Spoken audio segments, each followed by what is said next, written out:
Vanessa, and I'll be doing a speech about online dating. Um, Online dating has gone mainstreamed and is now becoming a multi-million-dollar business. There are hundreds of sites from the major players like eHarmony.com and Match.com to niche websites accommodating daters of websites every conceivable preference and background. And today I'm going to be talking about how to online date safely and effectively.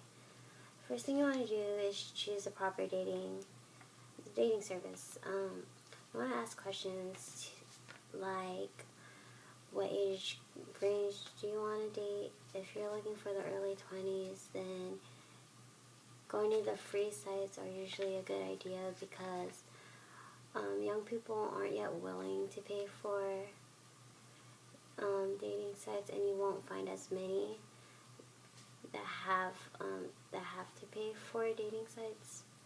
Like, on the other hand, if you're looking to connect with a more mature crowd, they're the ones that usually pay a small, reasonable fee. Another question you want to ask yourself is, what are you looking for in a relationship? Are you looking for a casual relationship, a monogamy relationship, or even a serious relationship, looking for a future husband or wife? So many different types of relationships to consider for each type, and some dating sites are better for that relationship than the others, so you really have to choose wisely and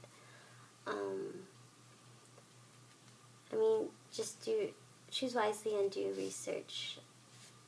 And another question you want to ask yourself is how much you are willing to pay. Sky's the limit, and just because you pay more doesn't mean you necessarily get better service. So it's up to you on how much you want to spend. A second way on how to online date safely and effectively is how to make a profile.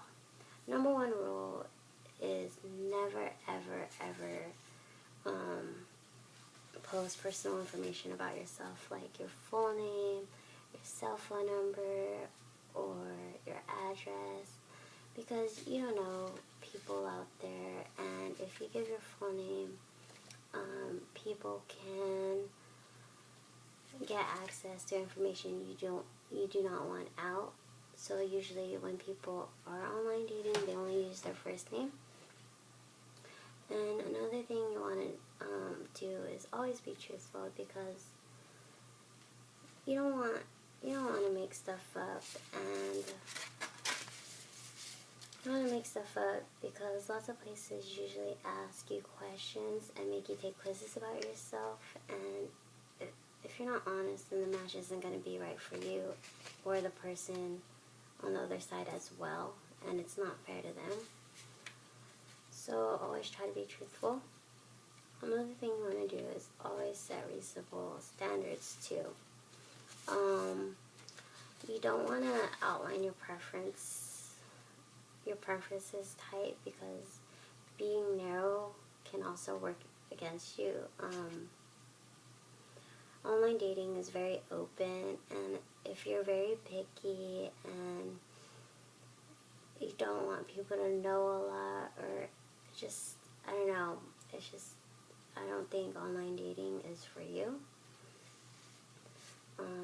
And finally, last but not least, when you're ready to meet someone, you should always do a background check on them, because you don't know who's out there and what they're able to do. They can be Mr. Perfect to you over the computer, but in person, like a totally different person. Also, when you meet someone in person for the first time, you should always meet in public, and preferably in the daylight, because you don't want